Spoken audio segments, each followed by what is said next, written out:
I know I look like probably the reporter that asked Brian about the run game this past weekend. That guy's ticked me off already, right? All he's going to do is piss off the head coach at LSU by can't run in the football, and he's going to play us. That's Southeastern head coach Frank Scelfo earlier this week. And Coach Scelfo bringing his Lions into Tiger Stadium this weekend. Looking forward to the matchup Saturday night. Coach, it's a pleasure. I know it's a busy game week, but thanks for making some time for us. How are you?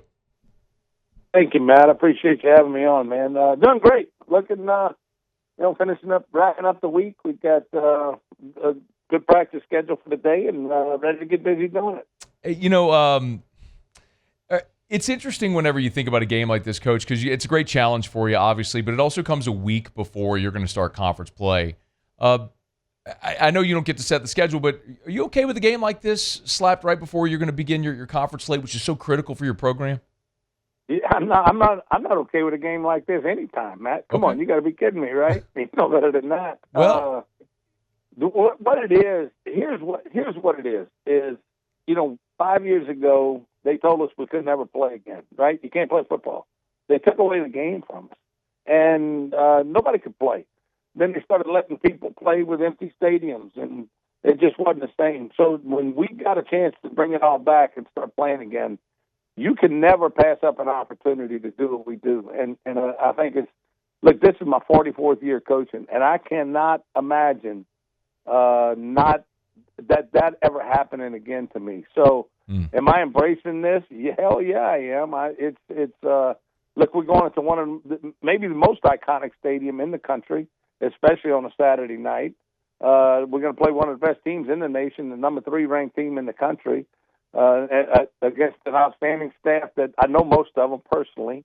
Got players on the team that we recruited or we know. Yeah. And, the familiarity, I'm from this state. Obviously, I want LSU to win a national championship this year. And because it's good for the state when LSU wins. We know that. Everybody knows that. And but our opportunity to be able to do this, man, you can't. I'm not backing away from it. I'm excited about it. We look forward to it. But not for just the reasons that I just said. It's the opportunity to go do it again. And I really do. I believe this is the greatest game in the country. It's college football. And I know there's people that are going back and forth that once this is run, it's just getting better. And the teams are getting better and better. And we're getting rivalry matchups and cross-conference matchups that are exciting for the game that we play, that we get a chance to participate in. Can I go back to something you said there at the beginning when you said you wouldn't be okay with a game like this anytime? Are you talking about specifically a Power 4 against an FCS type game? We understand that these games are a financial boon, but would you like to see these games sort of not happen in the future? 100%. I mean, look, think about this. You look at the Power 4 schools; those are all-star teams now. I mean, those guys, the two deep on those depth charts are. Those are great players. I mean, I turn on the film and I'm watching LSU play Clemson, and those are two just below NFL teams, right? They got some great players. LSU versus Florida, the same thing. I mean, they're great players on both sides of the football. And, when you look at the scores and what's taking place when you look at what Ohio State hanging 70 on Grambling, Northwestern getting beat by 70, Northwestern Louisiana getting beat by 70, Cincinnati and Minnesota, Florida State doing the same thing, these Texas A&M. The teams in our conference, playing the Power 4 schools, and we know why we do it. You'd just like to figure out another way to raise money except off of the backs of our players. But we know why we're doing it. But we also don't say, well, you know what, I'm going to back away from this thing. We're going to embrace it. It's hard, right? Men play this game, and it's hard to be a man in today's world. And to be a man, you got to do the things, and we're going to go do a hard thing on Saturday, but and we're not going to back away from it. And but we also know the purpose, the reasoning behind it. But that's secondary for us. It's primary for other people. Yeah, Frank Scelfo is our guest, and Coach, I think most people know your background. I mean, from Louisiana, you've coached at Louisiana high schools. You've coached those great Tulane teams. The '98 team, of course. Coaching the pros, you've coached at Arizona. Coached Nick Foles. I mean, I think most people know the depth and length and experience of your career, which is it makes your, I think it makes your comments carry even more weight. But you're right. They are going to play, the two teams are going to play a game this weekend that you have to prepare for. And it's interesting because you do have a common opponent that you both played Louisiana Tech. So is there anything in watching, is there any benefit for you or even for LSU in watching that game film of a common opponent? 100%. You look, what you're able to do is you're able to watch how they played against us and then how they played against LSU and how they matched up physically. So sometimes when you watch, say you watch LSU versus Florida, and you say, well, as an example, the tackle, the defensive end did a really good job against the left tackle. Maybe we can do that because he doesn't look like he's old, the size matchup. Well, Florida's guys are big. They're, you know what I mean? They're really good. And then when you see them against Louisiana Tech, now you have a measuring stick of us versus them also. So when you see that, you'll be able to put it in perspective, whereas when you watch them against Florida or versus Clemson, there's really not, you can't differentiate between those things when you look at it on film without seeing it in person. We were able to see Louisiana Tech live and play against them. We were able to watch the film on that and then also see LSU play Louisiana Tech. So now we can actually put it in perspective for us. Frank Scelfo is our guest. Tigers and Lions this weekend in Tiger Stadium. Look, after you played Tech tough, man. I mean, but for a couple of turnovers, that thing might have gone differently. But you've had one-sided wins against Murray State and Valley, and I keep looking at your defense from afar and being really impressed. What is working so well for your team on that side of the ball? We've got a lot of experience over there, and I think our guys have really bought it. It's the third year under Billy Batavia, our defensive coordinator. So we've been able to build up some stuff, and we've got a lot of guys that have come back. Like I said, a lot of guys have taken a lot of snaps for us, and I think that's where it comes from. There's a familiarity on that side of the ball.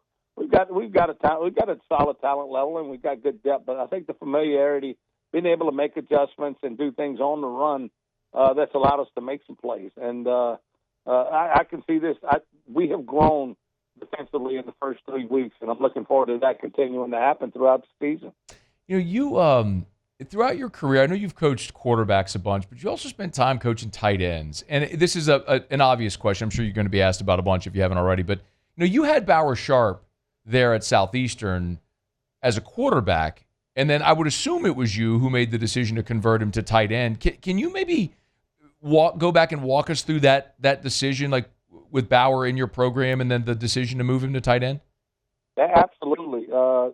When my son Anthony, who's our offensive coordinator, is the one found Bauer and told us about him. And he said, I'm not sure he's a quarterback or not, but he is something. And we signed him and brought him in. And sure enough, what he is more than anything else, Matt, he is one hell of a competitor. And so his work ethic is off the charts. And we saw that early on. And I love Bauer to death, but I don't think Bauer could throw. Bauer would have a tough time hitting the wall if he was standing in front of it, right? He knows that, and that's why. So we spent that first year giving him an opportunity to see if he could develop into that guy. And then after that first year, he says, Coach, I play. Bauer, I think I can get you on the field. Well, let's start with special teams, and let's see how you handle that, and then go from there. And obviously did a great job. And then I said, look, you can play full-time if we can make a position change. He says, all I want to do is play, and all I want to do is help this team win. I'll do whatever you need me to do. And he embraced it. And how many guys do you want like that on your team? Yeah. Everybody, right? Yeah. Everybody's so selfish about everything, and that's not him. He is like he's the ultimate team guy because all he wants to do is win, and he will do anything that he can to help people win. And he's going to prepare that way too. And so he's got a great arm now. He can throw a ball through a car wash without getting wet, but he might miss the whole car wash too the next time he throws it. So I think he's playing in a perfect spot, and he will excel. He's going to play. He's going to be a great player for him this year, and he's going to have a chance to play this game for a long time. I think a lot of LSU fans are laughing at Coach. I don't know if you saw when he was at Oklahoma a year ago. He threw an interception on a trick play in Tiger Stadium. I don't know if you knew that, but believe me, he got some text messages from me on that throw. I can tell you that. I told him, I said, we've seen that pass before. I mean, come on, man. That's so good. I got a couple more for you. I appreciate your time, especially on a game week, man. No, we're good, man. We're good. Thank you. If I could, I'll ask one more about the game in a second. But the portal and NIL, it's changed everything. But Bauer's a great illustration of that, right? That's a guy who your son found, got him in, position change, developed, and then boom, he's off to Oklahoma now. He's at LSU. That obviously has a negative effect on your program, or does it? I mean, how are you continuing? I mean, this is your 8th year at Southeastern now, and you've seen the transformative change of NIL and portal. So how are you continuing to build and manage a roster in this era? We build it with high school players. The majority of our players are out of high school. We recruit them out of high school. We identify them, develop them, evaluate them, develop them, and we keep them here. Every one of our offensive linemen we signed out of high school. We have no offensive linemen from the transfer portal. Only a couple of defensive linemen, no linebackers. So the majority of all of our tight ends are from high school that we signed out of high school. So the majority of our players are high school players, and we're going to continue to do that. Southeastern Louisiana, I said it when I got here, this state has the best high school football. I'm from here, and we love it here. They have a passion. Some of the talent might not be quite as good, but the passion makes up for it, and those are the guys that we get. And when you look at it, I know we keep him as a junior and then he's gone, right? And everybody's complaining about that. Well, FCS has been doing this for a long time. After your 3rd year, guys are declaring for the NFL draft. There's no difference. It's the same thing. You develop them and you get them to where, man, this guy's going to have a great senior year, and now he's gone. Well, hopefully you have prepared a little bit to make sure that you have something backing that guy up for the future. And that's what we're trying to do here. That's what we've been doing here. Our culture is good, Matt. We've got 24 seniors this year. And that speaks volumes to me about our culture that we have in our program, that guys want to come here. But when they get here, they realize how special it is, and they stay here. We had an opportunity for some guys to leave and go take some money this year. They didn't. They opted to stay here.